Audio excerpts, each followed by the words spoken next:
in this video, we are going to be talking about 5 ways that you can improve on guitar in this next year.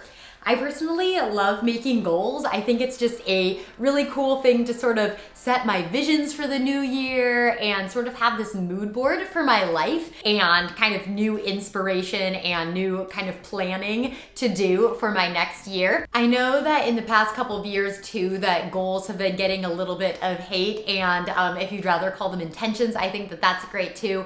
But I think the biggest thing is it is okay to change your goals throughout the year and not hold too tightly to those, but more think about it as sort of a vision of where you want to spend your time in the next year. So I wanted to just give you my top 5 tips on things that have helped me most at just getting better in general at guitar. And so that way you can kind of think through in what ways that you want to improve and kind of plan through your year as a guitarist.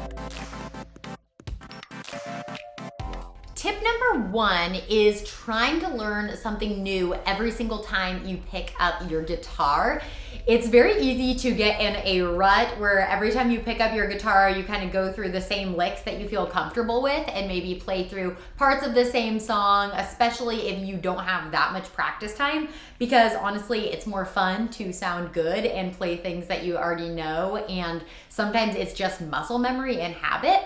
But I think if you are picking up your guitar, if you aim to just do one different thing, say maybe you add in one extra note as you're going through your pentatonic scale, or if rather than learning, songs that you already know and feel comfortable with, you add in one new type of song that you don't really know that style as well, I think that that can be a good way to always improve. My next tip is about getting inspiration rather than comparing yourself. If you are like me, sometimes I will see a guitarist that is really good or someone that career-wise is doing something that I really want to do, and I will be like, wow, I am a loser. I haven't done any of this, or I'm like really bad at guitar. I'll never get there. And that sounds really negative, but sometimes these little tiny thoughts can just enter your mind, and rather than thinking like, oh, I could do that too, you think like, oh, I'm not doing that. So something that honestly my husband is really good at doing is breaking down what exactly is making you think that. So for example, with a certain guitarist, if they seem like they're really good and playing really fast or something, and overall they just seem really good, really picking apart their playing and thinking, what about this do I really like? If it is career-wise too, thinking like backwards, like, okay, how did this person start? Can I add something little into my life? And I think overall this practice is a really good way of kind of getting where you want and having more of a guitar style that you want by just picking apart what exactly it is you like and defining that, rather than just overall thinking this is really good. My third tip is thinking through what you can do to get out there a little bit more in the next year. If you are a bedroom guitarist, this might mean getting a gig outside the house or recording something and actually publishing it.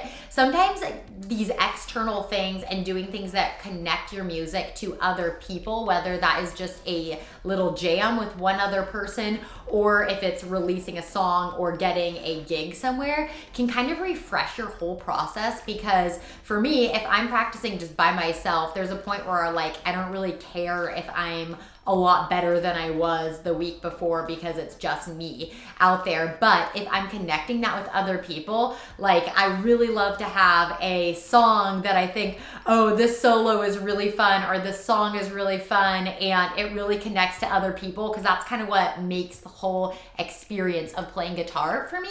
So thinking through, is there 1 or 2 things that you could do to be a little bit more external with your guitar playing and kind of get out there a little bit more?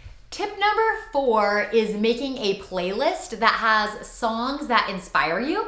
I just use Spotify, and basically when I'm like listening to music, I will a lot of times, if I hear a cool solo or if there's just a melodic part that inspires me, I'll just add it to my playlist. So that way, when I'm practicing, I can go back to said playlist and I can work through these songs. So something important with this is not skipping around just to the easy songs or things that you already know.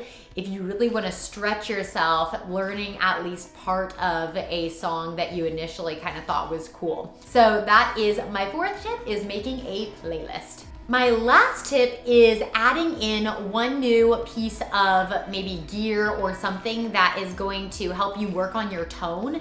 I think that there is some kind of opinion sometimes about tone that it's not actually part of playing guitar and not part of the art, but it really is.